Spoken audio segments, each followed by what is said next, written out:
President. Senator from California. Thank you, Mr. President.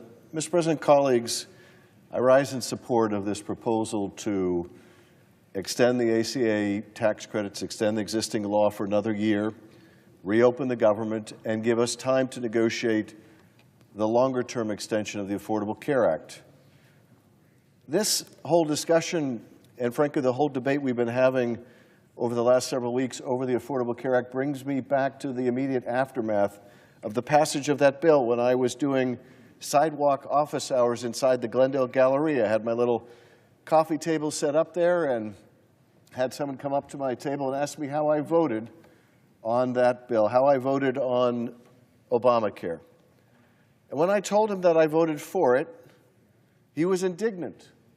And he said, "What could you possibly have liked? What could you possibly have liked about that bill?" And I said, well, actually, there were a lot of things I liked about it. I liked the fact that if you had a pre-existing condition, you could get health care. I remember another of my constituents saying that he was 65. He was a pre-existing condition. I liked the fact that if you had a kid who was 26 or under, you could keep them on your insurance policy if they didn't have one. And then I said, and I like the fact that tens of millions of people that can't otherwise afford health care are going to be able to get health care. And he looked at me and said something that I never imagined I would hear. He said, and you really think that's such a good idea? That is, that millions of people can't afford health care would be able to get it? And I said, well, yes, I do, don't you? And he said, no, I don't.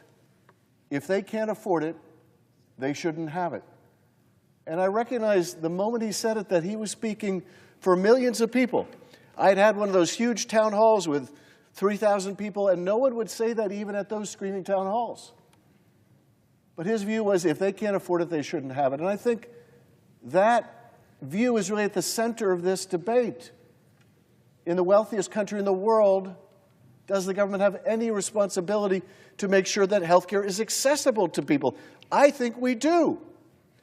Now, who are these millions of people that are going to lose their health care if we don't extend the ACA tax credits? Well, let me just share the stories of two of them, of my constituents, who wrote to me. The first one said, my bronze HMO high deductible plan is $752 per month, and using most but not all of the tax credit, my monthly premium is $200 per month.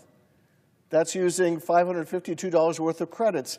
I'm single, I'm currently single and retired, so my income is well within the limits to qualify for the credits, but if all the credits go away for 2026, this will wipe me out. And I will likely go without insurance, even though I know that's not a good idea. And here's the story of a second constituent. Anyone else gotten their health plans rates for 2026? I did today, and I will have to cancel mine. With chronic conditions requiring daily prescriptions, weekly doctor visits, quarterly labs, and biannual mammograms, my share of cost will go up well over $1,000 per month. And as a senior on a fixed and low income, I could not possibly come up with $1,000 a month. Sadly, there are so many seniors who will be in this position. That's who we're talking about here. These are some of the millions of people that will lose their access to health care if we don't extend the ACA. So I urge support for this. As Leader Schumer said, we can reopen the government today if we can simply extend the tax credits for another year and give us time through a bipartisan commission to work on a more permanent extension. I urge support, and Mr. President, I yield back.